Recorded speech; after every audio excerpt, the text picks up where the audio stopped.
Hey friends, welcome back to the Guitar Max channel, and this is probably maybe the strangest guitar design, but what's interesting about it is it has an even stranger history to it.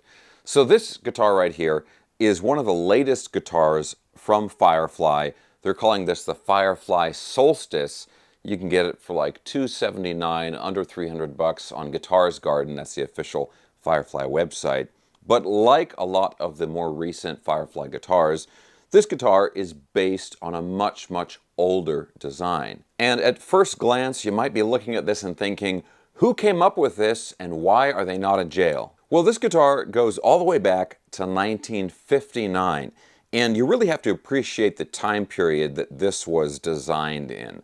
Because if you think about it, in 1958, the Flying V came out, the Gibson Flying V, and people were really experimenting with guitar designs and trying to come up with the next greatest thing. Rock and roll was all the rage, and the rockers were all trying to find a new instrument to help them stand out and to distinguish themselves from their peers. So Bo Diddley was one of the biggest rockers of the era, and in 1959, he came up with 3 new guitar designs. This one was one of them, and originally this was called the Jupiter Thunderbird, perhaps related to the Ford Thunderbird of that same era. It does have a distinctive car look to it, right? Especially this big fin right here. It looks a lot like the fins from those late 50s cars. And this was technically branded as a Gretsch guitar, although it was never a regular production model back in that era.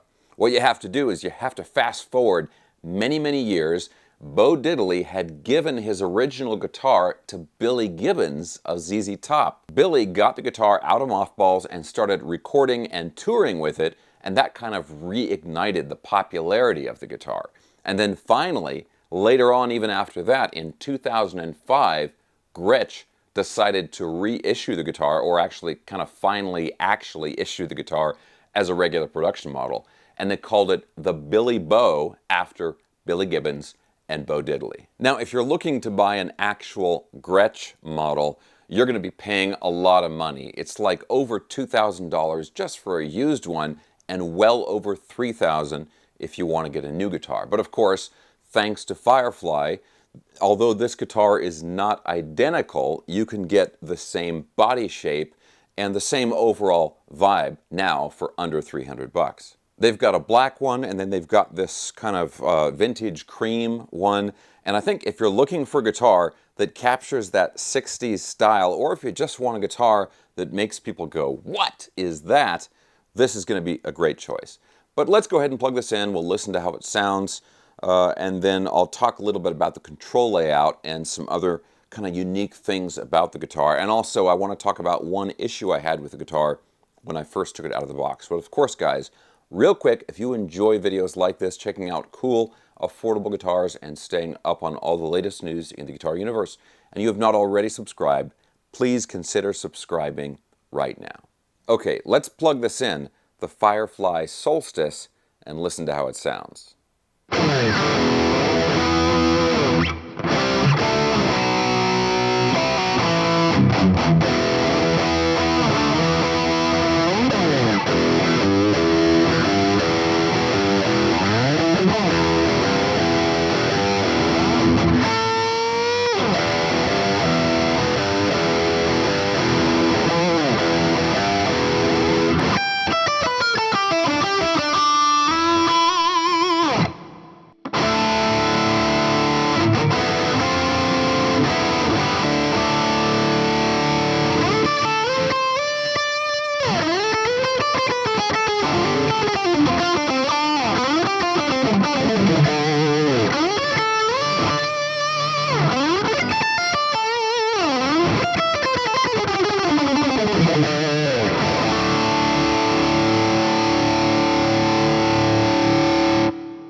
Okay guys, let's talk more about this guitar.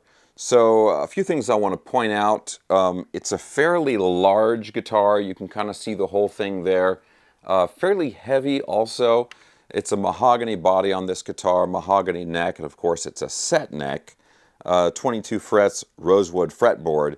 But weight-wise, this is about like a little over 8 pounds. I weighed this one, it was like 8.4 pounds actually. So if you're looking for a small, lightweight guitar, this is probably not going to be it. That being said, I think sometimes people make way too big of a deal out of the weight of a guitar as long as it balances well, which this one really does. Because there's so much weight in the body, there's so much weight on this side of the guitar, it helps keep the neck up so you don't have to deal with neck dive or anything like that. Now, the one issue I had with this, right when I got it out of the box, is it definitely needed a truss rod adjustment. I tuned it up and started playing, and I was getting a lot of choked notes and buzzing kind of right in the middle of the neck, and that was because the neck was kind of bowed up too much. You know, the truss rod was too tight. But I loosened that up about maybe not quite a half a turn, maybe about a full half of a turn, and then I let it settle a little bit, and it got rid of all of those issues. So it definitely did need that truss rod adjustment, but once I did that, I haven't had any other issues with it. Now there is a little bit of a, see if you can hear this.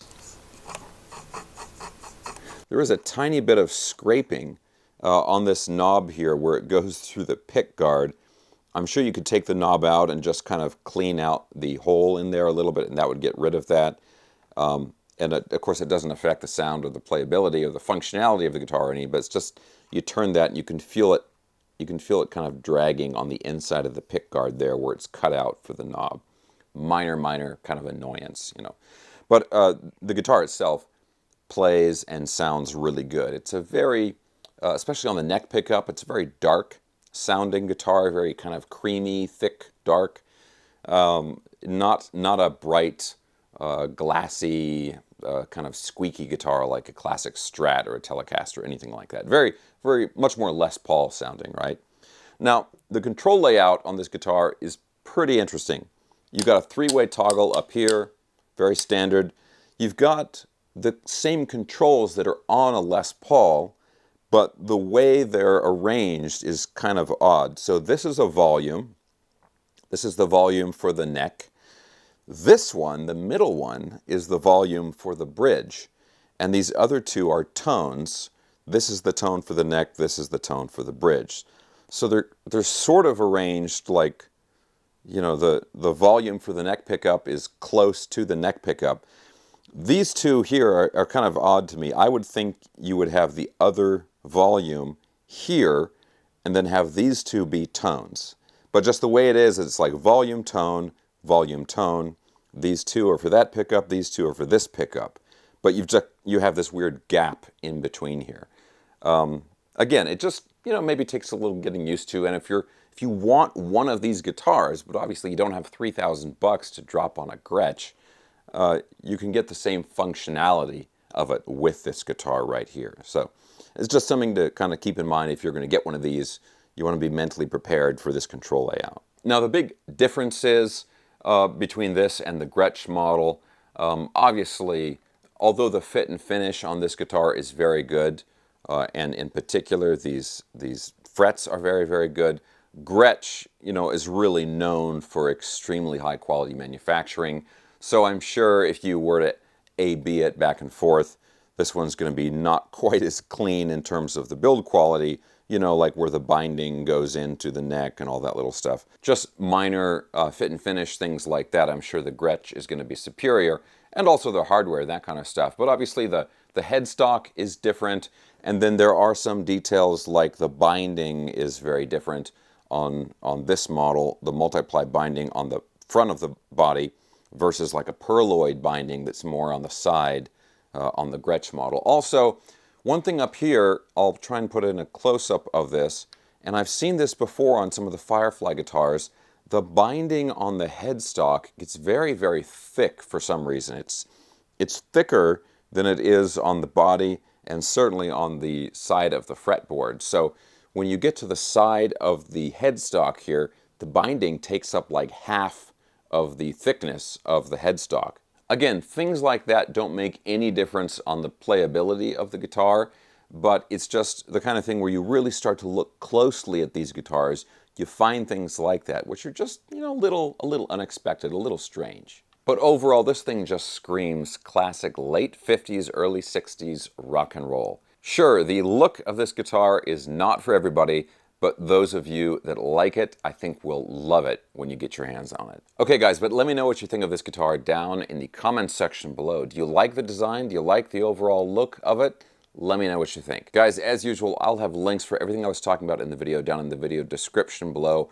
I will have a link for this guitar, plus also a link for the Boss IR200. That's the amp and cabinet simulator that I was using for the demo. That's about a $350, $400 piece of equipment, not super expensive. I try to use budget, you know, amp gear when I'm reviewing a budget guitar, so that all goes together and everything. But yeah, there'll be links for that, plus all my social media and all that stuff down in the video description below. Okay guys, thanks a ton for watching. I hope you enjoyed the video. If you did, thumbs up, subscribe if you haven't already, and I'll talk to you very soon.